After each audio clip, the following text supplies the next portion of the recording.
So we are extremely excited to introduce for this time slot, Don't Leave Your Friends Behind, Concrete Ways to Support Families in Social Justice Movements and Communities. It is edited by Victoria Law and China Martens. And we're extremely psyched to have them both here because they've been friends of the collective for a very long time. And China is a local organizer, so she's a dear friend of the collective, as is Victoria Law. China has been... she wrote the zine, The Future Generation, which is the longest running parent zine in the history of Western civilization. That's right? Yeah? Okay, cool. And that was anthologized into a book. And Victoria Law is also a mother writer and is a prison justice activist. And she wrote the book, Resistance Behind Bars, The Struggles of Incarcerated Women. And so we're very excited to have them both. And China is going to introduce our other amazing panelists, but I just wanted to say really briefly why I think that this talk is so important, because as radical organizers, we say that we organize like across our differences and similarities within communities so that we can build these worlds that we envision in these societies that we see, but larger and larger amounts of us choose to have lives without raising children. And when we do so, we kind of become unaware to fellow organizers that do choose those paths, and we also become unaware of the barriers that we build that don't allow them to organize with us. And if we say that we're radical and we want to go to the roots of building like a different world, like what better place is there than working with younger folks and also working with the families that are raising them, because that's your like first interaction with those worlds. So like I believe that it is incredibly important, and I'm very excited that this panel is here. So thank you. Oh, and just really quickly, they're going to talk for about 30-ish minutes, and then they're going to turn it over for question and answer. So thank you.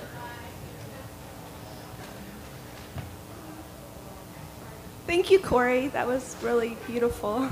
This mic might be, I don't know if it can go higher. If anybody can do, if it's like I don't know. That usually has to happen when I come up, and then we'll have to make it lower again afterwards.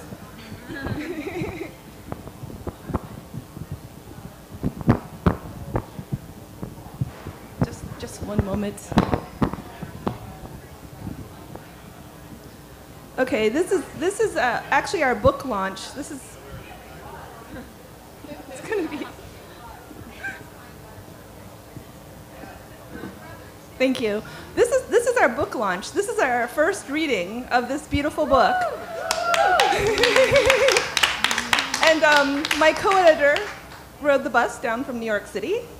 I live in Baltimore. And we actually have 55 contributors in this book from across North America, Australia, England, and Canada.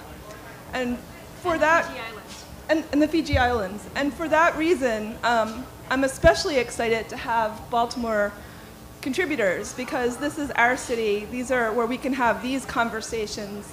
This is the launch. And so it's so special to have the local readers. So yeah, I'm gonna read from the introduction, then Vikki is gonna read a piece, and then Mona Lisa Lennon Diallo Aluko, as I know her, Lumumba, is gonna read her piece, and then Sina Huang Jensen and Harriet Moon Smith are gonna read their piece. And then we can have questions, and also we would love to generate a conversation with all of us about our communities, how we support the families in our communities, how we are supported by our communities, or how we wish that we were supported. Thanks.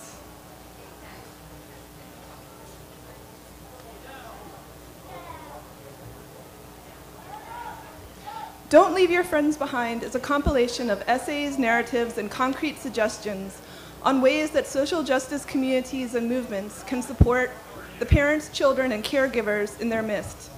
It is a book for everyone, particularly activists and organizers without children of their own, who would like to become better allies to the parents and children in their communities. This book is the culmination of a 7-year collaboration between two radical mothers, Vikki and China Martens. The origins of Don't Leave Your Friends Behind go back to 2003, when we first met and co-facilitated a workshop for parents on creating a radical parent support network at Baltimore's anarchist Bookfair. That was on the Johns Hopkins campus. At first, we attempted to hold our workshop inside the building where the book fair takes place. When we realized that the parents were having problems keeping their small children occupied, we moved the workshop into the grass outside so the children could play. One mother volunteered to do childcare so the other parents could talk and listen without missing the discussion to chase their children. However, this meant she missed the workshop entirely. The parents who attended all stated that they had very little support from their radical communities. They often felt forced to rely on mainstream resources that were neither meeting all of their needs nor reflecting their values. Our conversation with disheartened, burnt out, and tired parents was a stark contrast with the carefree-looking faces of the attendees without children who were joyfully walking by, sometimes smiling at the children as they passed. They had the energy that we needed. The radical parents needed the support of the predominantly childless crowd who was coming and going all around us. After that event, we realized we needed to give workshops for the whole community, especially those without children of their own. Don't Leave Your Friends evolved from this experience. In 2006, the Anarcha-Feminist Conference, La Revolta, invited us to facilitate a workshop on why those interested in anarchism and/or feminism should be concerned about mothers and children's issues and how they can support the families in or slowly being pushed out of their movements. That one workshop led to several others. That workshop was in Boston, and then we did workshops in Montreal, Baltimore, Providence the same year. Since then, we've presented or participated in more than a dozen workshops and discussions. The continued interest in our talks illustrates the growing awareness among social justice organizers of the need to support families, as well as the growing realization that they may not necessarily know how to do so. Over the years, we have engaged in many conversations on how to increase community support with different people in different locations. We've heard from single moms struggling to balance childbearing and political involvement with little to no recognition or support from their peers. We've heard from mothers who take action to save their children's futures and are then criticized by both spouses and their community for neglecting family duties. We have heard from fathers who do not leave their children behind to save the world, despite peer pressure to do so, but instead extend their fathering to others in their community. We have heard from parents of children with developmental disabilities and adult disability justice activists, from trans parents and doulas in supporting incarcerated mothers. We have heard from teachers and child care workers. We have heard time and time again about the many ways that race, gender, class, geography, custody agreements, and health, among other factors, impact families and children.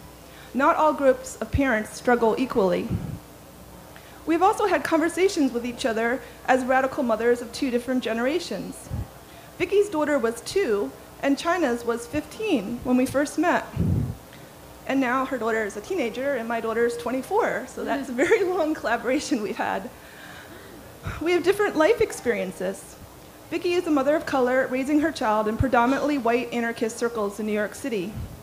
She recognizes that the support she received from her community enabled her to stay involved in political work. China is a single mother who has moved often, always looking for better environments in which to raise her child. She returned to Baltimore, where her and her daughter have lived since 2001. While she feels thankful for the support of others, she has still experienced the poverty resulting from insufficient support. Regardless of the differences in our life and experiences, we recognize, despite the rhetoric of creating works based on solidarity and mutual aid, anarchist and radical movements mimic to a degree the greater society's unreasonable expectation of parents, especially mothers and children. When a radical woman becomes a mother, She often finds herself left behind by her mostly childless peer group. Various social justice movements and radical left philosophies challenge us to create personal and social change, but they often provide no support for mothers and others, really, who try to do so. Readers, I just inserted that word because it said here, provide no support for mothers, but the more I get involved in this work, the more I see all different people being left out from those real kind of needs that we need. So I think this book is, can really expand in different directions. Sorry to inject that, but readers may also notice that the stories in this anthology reflect the racial divide that often occurs in social justice organizing. This reflects the world we live in. Despite rhetoric that we live in a post-racial era, we recognize these divides and have striven to include the diversity of voices across these divides without creating a laundry list of identities that tokenize us more than recognize us. Readers should also not assume that any one person or group's experience is universally shared. Don't Leave Your Friends Behind should not be seen as an all-encompassing book. It is an opening to a conversation and a reminder to stay open and mindful to others' stories, needs, and experiences. How do we support the different needs of our children, their caretakers, and our communities in an environment where access to resources is so unequal? We need to refocus on community support. Nuclear families are a recent invention and have not historically been the way children have been raised. We recognize that even two-parent families, as well as all those who do caretaking work, also need support. Respecting, valuing, and sharing caregiving work helps diffuse the stress, and it builds a healthier community for all. We all need to learn how to take care of each other, as take care of others as well as ourselves, how to nurture, how to share physical and emotional responsibilities. How do we create the new non-hierarchical structures of support and mutual aid and include all ages in the struggle for social justice? There are many books on parenting, but few on being a good community member, a good ally to parents, caregivers, and children, as we collectively build a strong, all ages culture of resistance. Any group of parents will tell you how hard their struggles are and how they are left out, but no book focuses on how allies can address issues of caretakers and children's oppression. Isolated by age within an individualistic, capitalistic culture, many well-intentioned childless activists don't interact with young people on a regular basis and don't know how. Don't Leave Your Friends Behind provides them with the resources and the support to get started. Together, we can build a better world without leaving anyone behind. So that's the introduction. And yeah, I'm going to read just the name of the 5 chapters, just to give an idea, and then Vicki's going to read one of her. We wrote that introduction together. I'm just reading it because it's like the home city. Chapter 1, Challenging the Status Quo. Chapter 2, Building Blocks. Chapter 3, What's Gender, Race, and Class Got to Do with It? Chapter 4 is Collective Action. Chapter 5 is Lists, Lessons, and Concrete Tips. Chapter 6, Different Approaches. Chapter 7, Don't Leave Anyone Behind. And now we'll hear some of the different essays and examples in the book.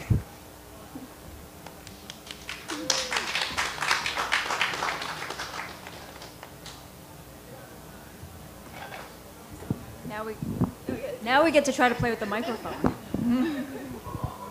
Thank you. Okay. So thank you everybody for coming. A quick announcement if people need to leave before we're done with the reading part. We're also having a book launch party tonight that's going to include a marching band, food, cupcakes, mooncakes, wine, balloons, happy techno pop, and of course, us. So it will be at Normal's Books and Records on East 31st Street in Baltimore, and there are cards at the table that maybe we could pass around at some point if people want to come and do more of a celebration rather than a discussion and conversation, although we still will have discussion and conversation.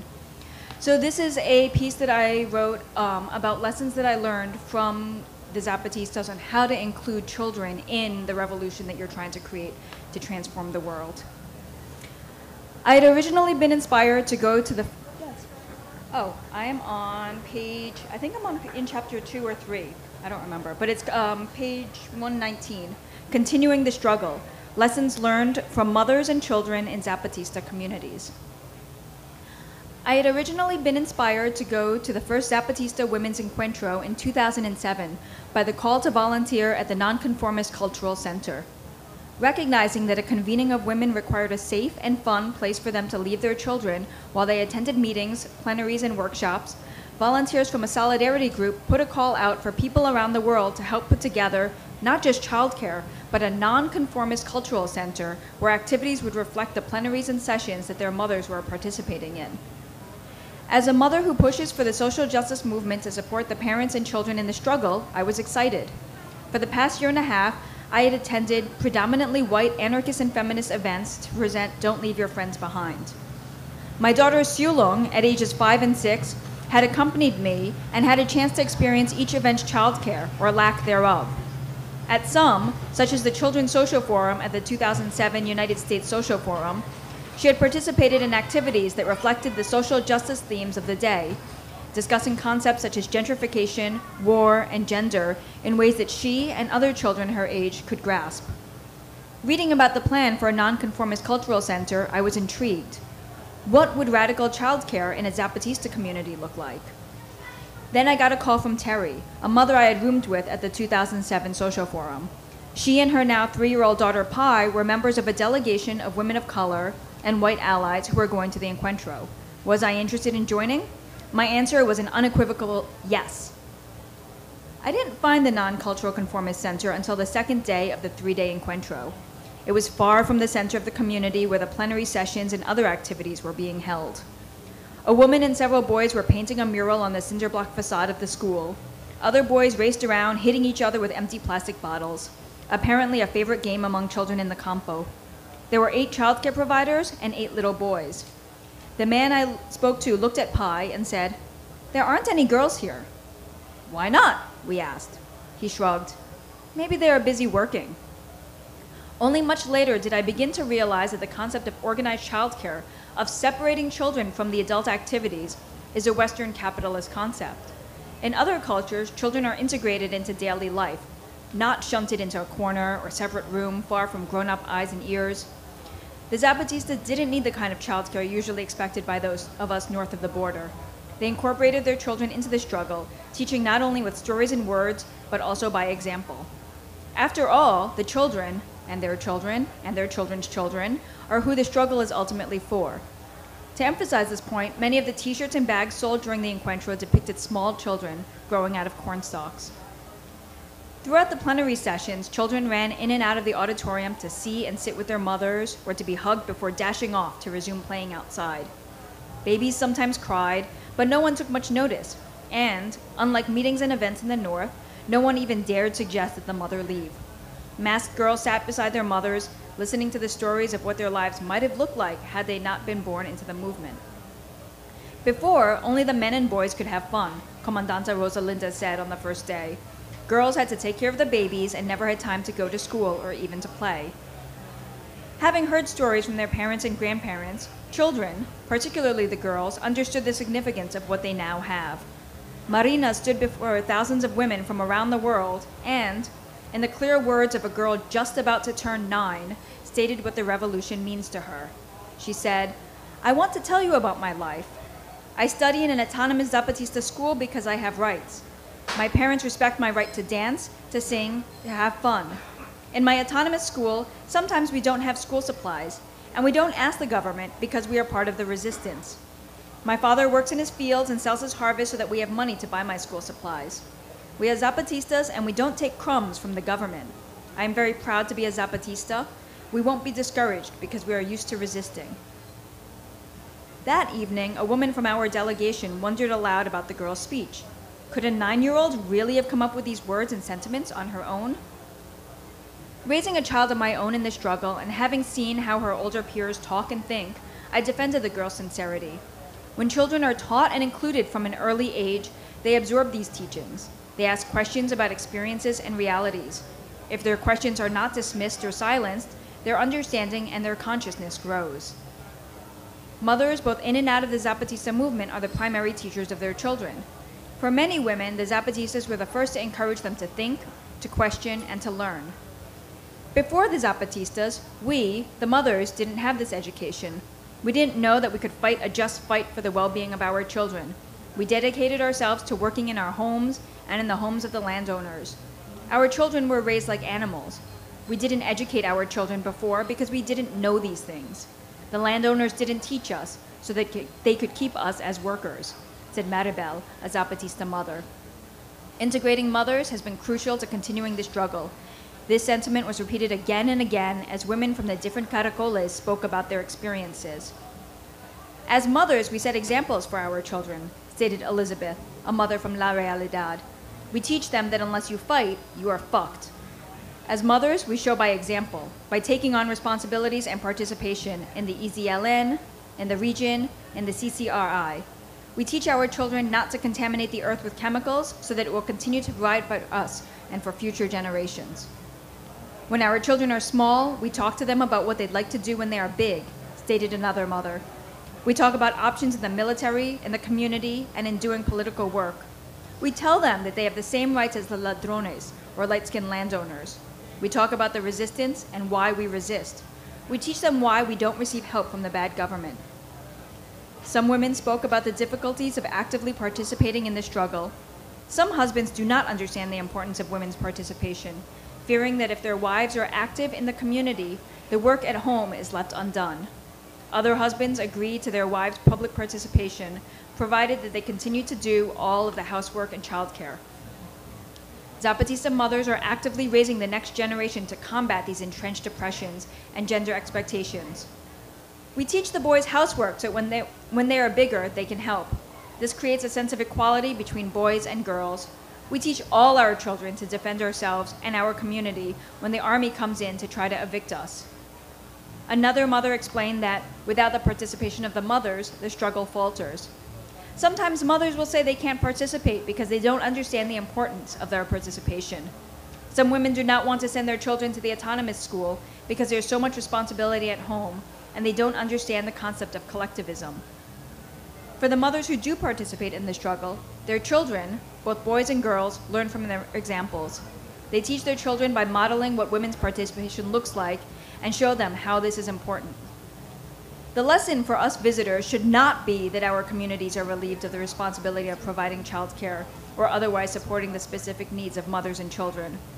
Rather, we have witnessed how the Zapatistas incorporate children into their struggle, how they include mothers and children rather than shunting them into a corner or onto the outskirts. And 14 years after the uprising, we see that those who were small children in 1994, who grew up in the movement, now enter and continue the struggle for dignity and liberty. Now, when we return home to organize ourselves, we need to find a way to do the same in our own communities and movements. Thank you.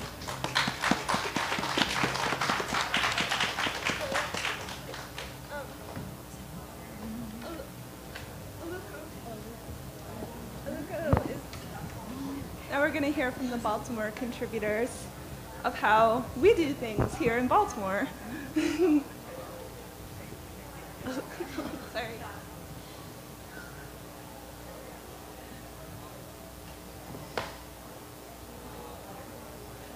Hello, everyone. My name is Mona Lisa Lennon Giallo, a.k.a. Oluko Lumumba, long name. I have a very small portion in the book, and I want to thank Vikki as well as China for allowing me to contribute to the book.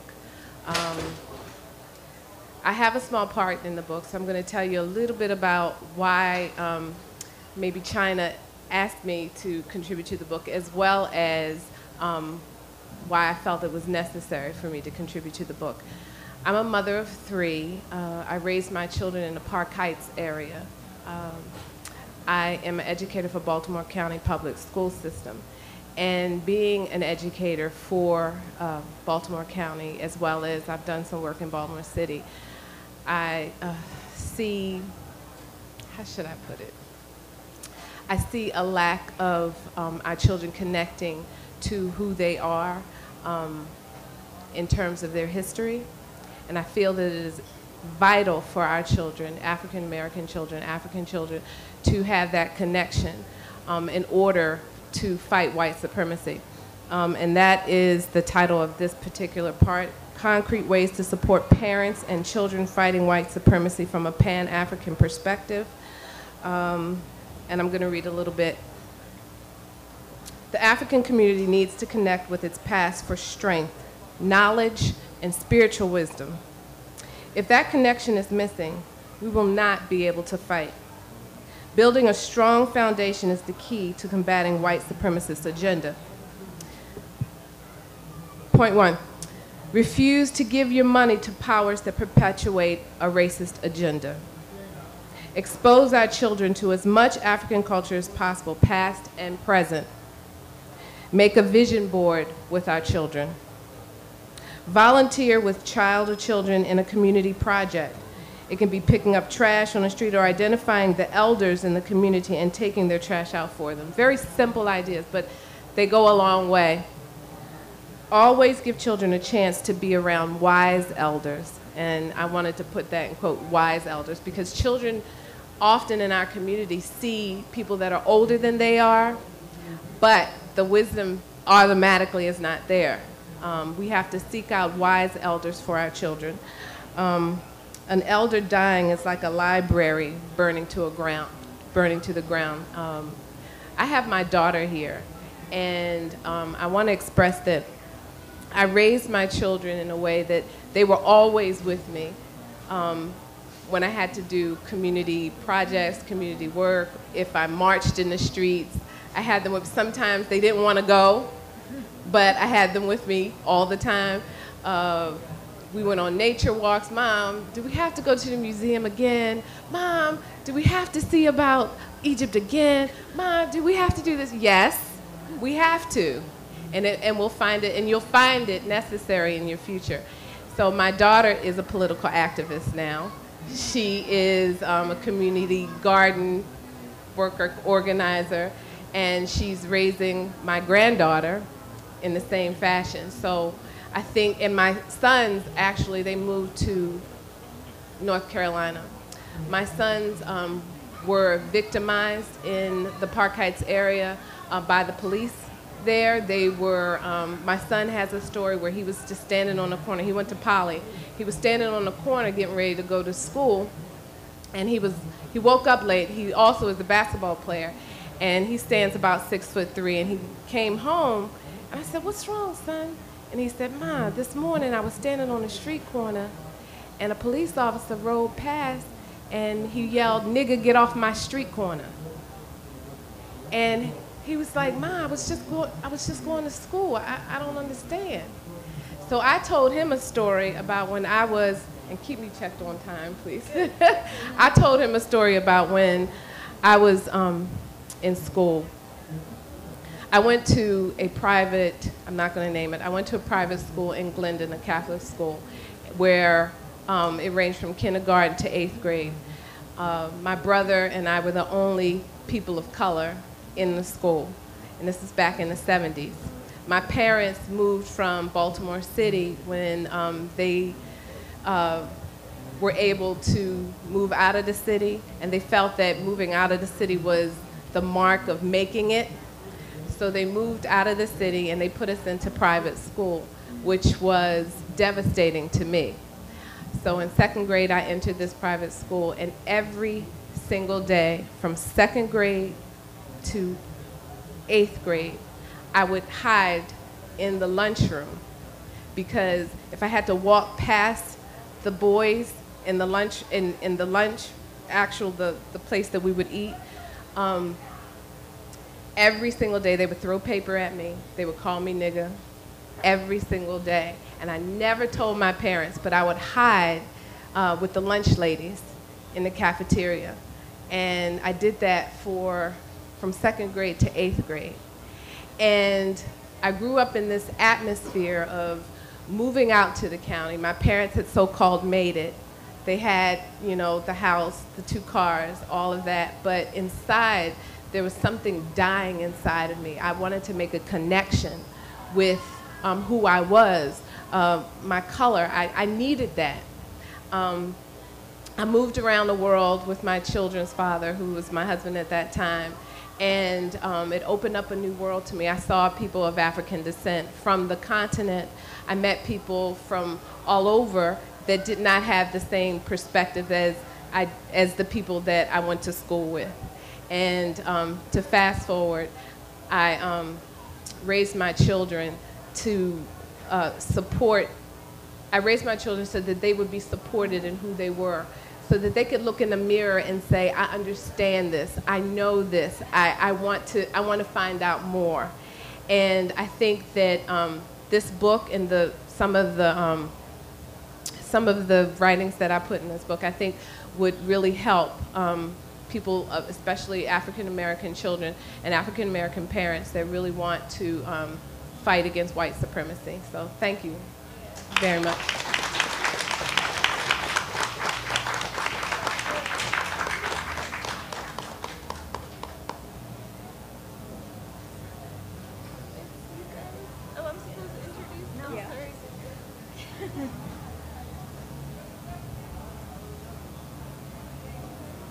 Hello, I'm Sina. I'm going to read a little piece called Whose City, Kid City. I'm part of the Kid City Child Care Collective with China and Harriet. And we started following the 2009 City from Below conference that was in Baltimore. There was no childcare that was going to be provided, and I was an organizer for the conference, and so I reached out to China and Harriet, and we made it happen, and this is kind of a report back after the conference. It's page 101.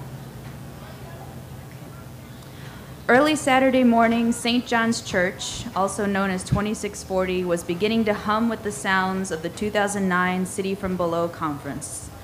People bustled behind book tables, served up food and coffee, began contemplating neoliberalism and resistance. Everywhere was hustle and buzz. I didn't know what the day would bring, and I didn't know that Kid City was going to be the best imaginable way to start it.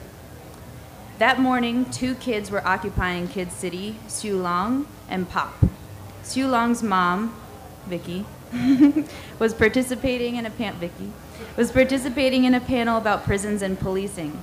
Pop's dad is a member of the United Workers, a worker-led economic justice and human rights movement in Baltimore.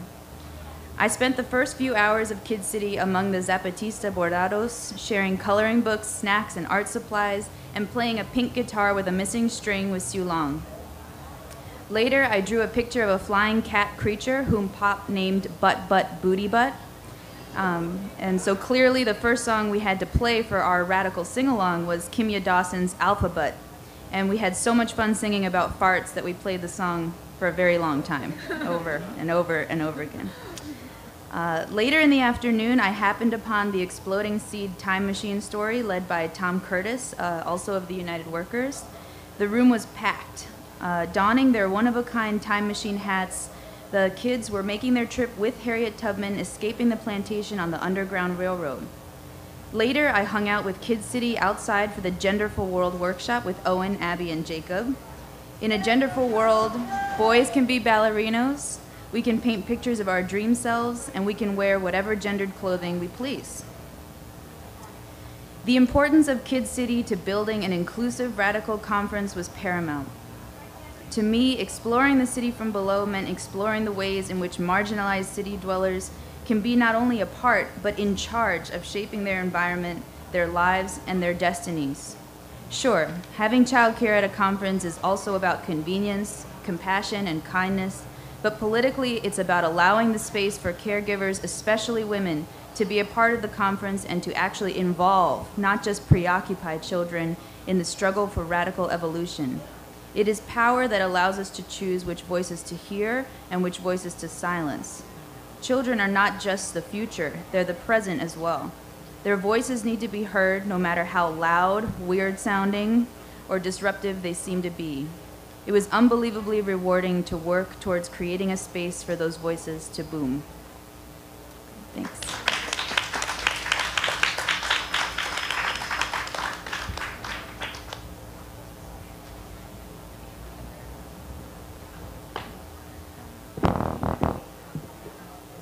I became involved with Kid City after organizing Lady Fest in 2008, and it was really important to us to have childcare.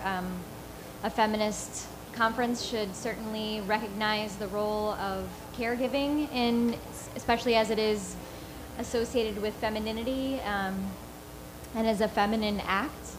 So when Sina approached me about doing childcare at the 2009 City from Below conference, I was like really psyched and starting to think about that and thinking about it as a feminist and political form of my activism.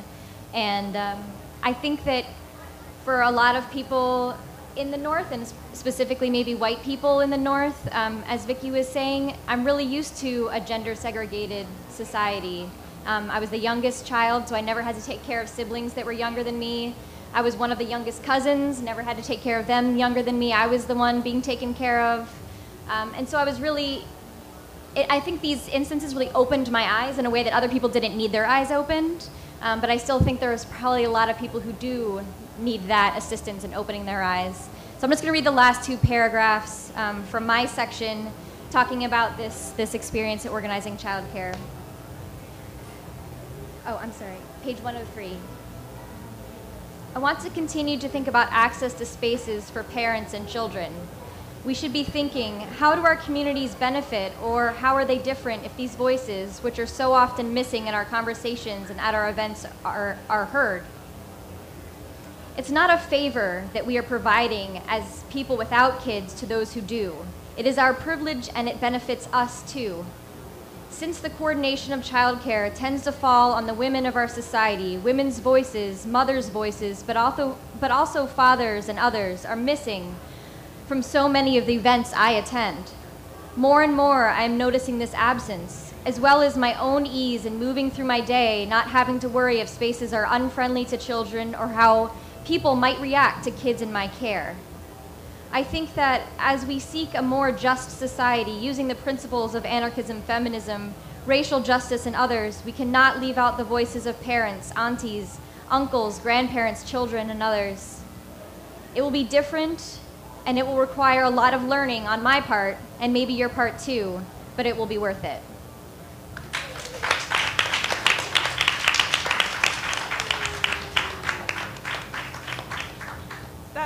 I felt that was really powerful.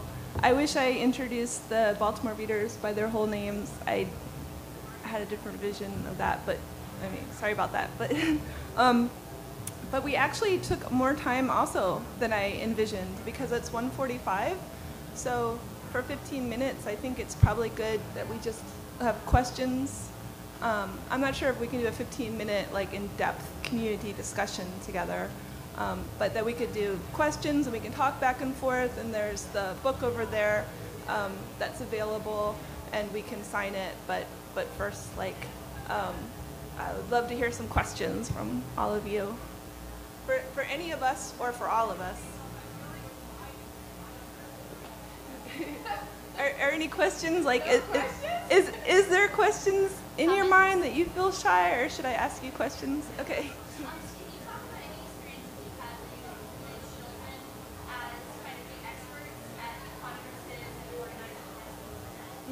Did everybody hear the question? Okay, the question was experiences where we've included children as experts or on a topic, and I can think of one. Do you want to talk about it? Kid City people? Well, the one I think of when I organized childcare for the very first time at the Mid-Atlantic Radical Bookfair, which happened before the Radical Pavilion immersed into the book fair. We did childcare there, and my friend's daughter, who was 8 years old at the time, Malila, she did a workshop on button making, and she did it in the childcare space, but when she got there, she was very upset that it would just be kids that was learning it. She was kind of like, she was a very ahead of her age, eight-year-old. So we just put a call out for everybody at the conference. If you want to make button making, come to the children's room. And she had all the supplies, and she she led the class and showed everybody how to make buttons, and people were so happy. They were like, this was our favorite class. This was much, this was fun. It gave a super good feeling. I think of people in the conference wanting to do things with youth more, and she was a very powerful young leader, so it made her happy. It was her vision of how she could do her workshop. So that's one. So Sulong, Vicki's daughter, ran a zine making workshop here a few years ago, I think, and helped people of all ages make really cool, like very artfully folding out. I mean, to say zine making, it's not really doing it justice. It was more like paper book folding amazingness, and she was really great. Was very patient with everyone, including me. I needed a lot of that. And it was really wonderful, and she was definitely the expert on making that.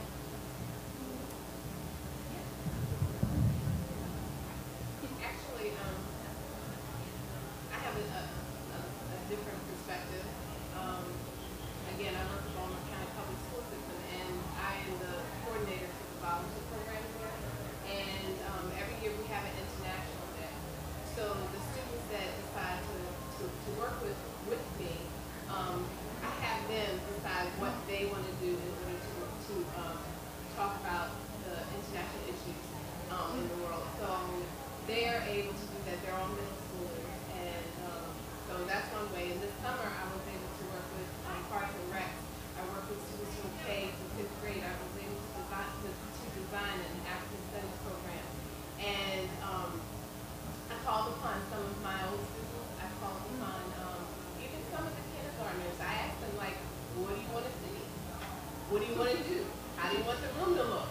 I think children have, they're so true.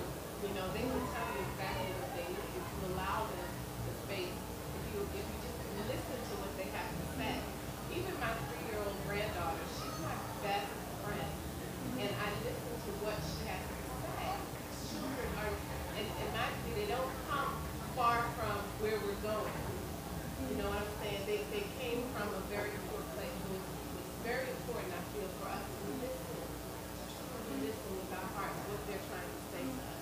Not just in word, but indeed in an action. Sometimes they say things not verbally, but it's also just to listen. Yeah, and I just want to say, like, if we don't listen to children, I don't know how we expect them to listen to us. And that it's pretty clear, looking at the world, that if we really listen to children, how much pain, I think children make it very visible how the society is not working. So we need to get ourselves together to take care of them better and to be a better example. I just wanted to just last add that, I think that a lot of adults consider themselves experts where they're not. Children are the experts on being children, So I know Sulong has been asked to give report backs about childcare, and other children are asked to give their opinion on how childcare went and help design the curriculum. So I think that's the critical thing. Or what about the tween? I feel like we could talk about all this stuff forever. So yeah.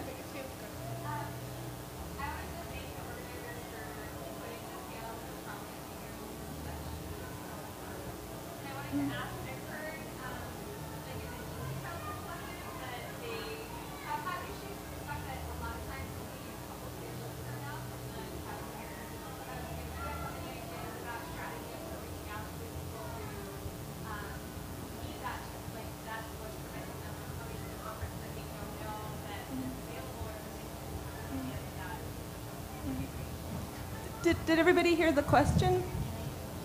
No. The question is that she's speaking from the DC Radical Childcare Collective, that they have issues where they've provided childcare at a radical event, but only a few children showed up. So she wants to know if we have input about reaching out, how to get the word out to the larger community that they can bring their children. And you want to speak to it? I think I really want to speak to this because it's in line so much with what happens when you don't do something right for the community and it takes years to build it back. So, a word gets out that this organization isn't a safe place to go or isn't a good place. It takes years to undo that kind of damage. And I think it's the same way for events. if we are used to events that are supposedly radical or run by anarchists not being friendly to children, it's going to take so long, and it's going to take having childcare space and having no one show up years in a row till people get the sense like, oh yeah, you know what, next time I will tell my parent friend, or next time I will bring my grandkids, or I will bring my grandparents. And I think that it's not a quick thing. I think a lot of what we get asked to do as a Kid City is like, ooh, we want to have kids show up, so we'll have Kid City do childcare. Like, that's a great first step. That doesn't repair all the times that you didn't have it, and all the times that maybe you were rude to kids or to parents or caregivers, and it doesn't repair the fact that in very academic circles, or in even the radical circles that are sort of off of that, we're so age segregated, and often that means expecting parents not to bring their kids or expecting people not to be parents.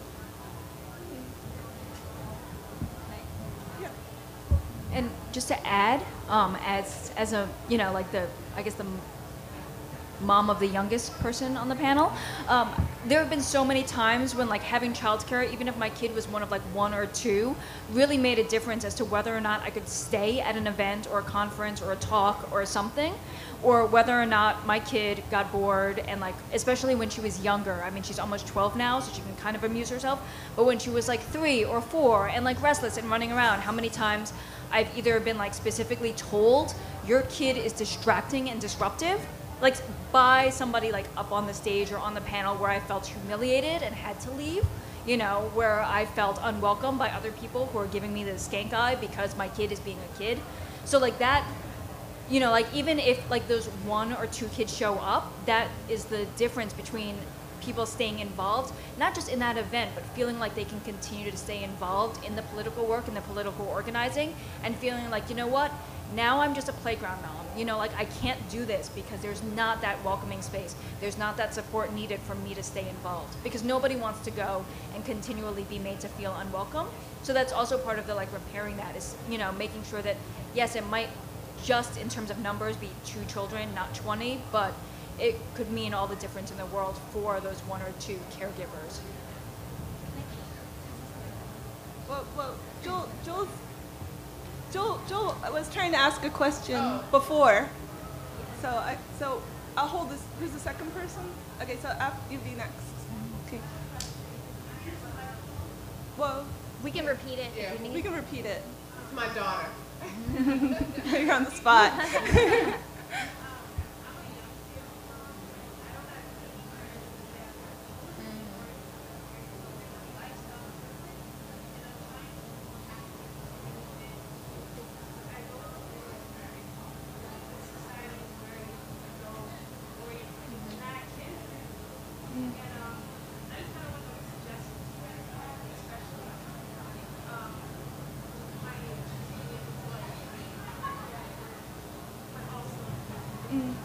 Yeah. Well, she's looking for suggestions for young parents her age, with also a young child and being a stay-at-home mother, of how to get out and be politically active in this culture that is very adult-centered. Is that fair? Okay. And that's an important question. Mothers should respond. I'm like Taker. Well, Just do it. Just pick her up and take her where you need to be. Like, I'm thoroughly upset she's not here. But, but yeah, you just gonna have to take her. And that's fine. Yeah. I mean, some children, it's okay. Yeah. 3-year-olds are not gonna do stuff. There, It's okay. And I think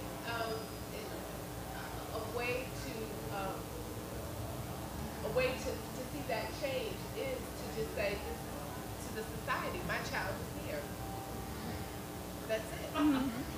I just want to speak just because like you're her mom. Yes. So I wanted to like not. That's why I'm trying to give you not much time. Not just like that's the only reason why I'm trying to also. But I think different parents have different ways and different things that feels comfortable, and it's finding your way that you feel good about.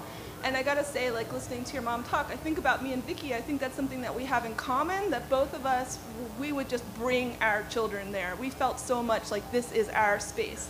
I used to feel more confident when I was younger. I don't know if I would have that same kind of confidence to bust into the world right now. It is very difficult, you know? So I feel like it's when you also have friends and a certain thing around you that help give you that confidence where you're like, we're here, you know, this is the starlet. And then, like, you know, if your child's here, we can use her an example, you know, because right now we're just talk, but if there's a child here, then we have the example of showing you how to be child inclusive. Like, she might be on the microphone right now, helping answer this question, you know? So it's like, so I do think it's hard. I do feel like that is something about me and Vikki that we have forced it, but I also think it's not, it really depends sometimes on the people around you. And I think both of us, why we made this book is because we did feel that community support was everything, how we could do what we did. And I did lose a lot of friends who didn't support me, and I slowly got different friends who were more supportive. So it's a true struggle. I don't have an easy way of answering your question. I think, you know, it would be nice if something like we as Kids City could help support, maybe connect, like since we're having conversations in our own city, maybe we could connect and keep working on this, you know, because there must be, anytime you feel something, there must be other people out there feeling it too. So, and it's very hard, we're very isolated, it's very hard to connect with each other and find that. We're almost even, you know, turned against each other or something. So. Well, I think one other thing also that like everybody should keep in mind is that like again it shouldn't just be on you or the individual parent, like the people who are around you, you know, should also step up. So all of you sitting here or standing over there, the next time you go to something and there's a child, you know, like making kid noises and being a kid, you know, it's like things like smiling at the kid, not just looking, because then we interpret that as, why did you bring your kid here? Your kid is making so much noise. But being like, or like, hey, can I help? You know, like, or if somebody else is like muttering about like, kid, something, you know, I can't hear, be like, hey, shut up. You know, the kid has a right to be here too. And feeling that kind of support really helps when we're taking our kids into these spaces where we're not sure if there's, you know, if there's going to be support, or if we're all going to get, you know, if we're going to get this attitude that we shouldn't be there, that we're somehow disrupting the like serenity and peacefulness of the space. So like, you know, like, and also like letting your friends know that there are these ways to support, you know, you, it's like, hey, like when I go out, like sometimes it's really helpful if you like go out with my kid that wants to run through the hallways instead of me always being the one that has to leave the event because my kid doesn't want to sit still through an hour-long discussion. So like things like that, you know, like where also it becomes in a community concern and it's not always on the individual caregiver to, you know, to have to battle what seems like overwhelming hostility from everyone else. We actually have 1 minute left.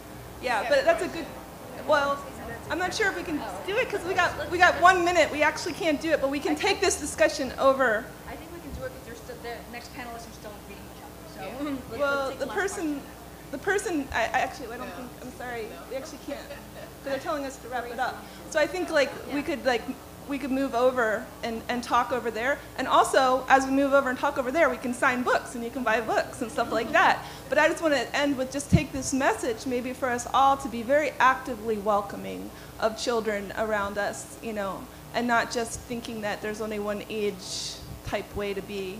So, yeah, we got to wrap it up. We'll go over there. And thank you, everybody. yes, thank you.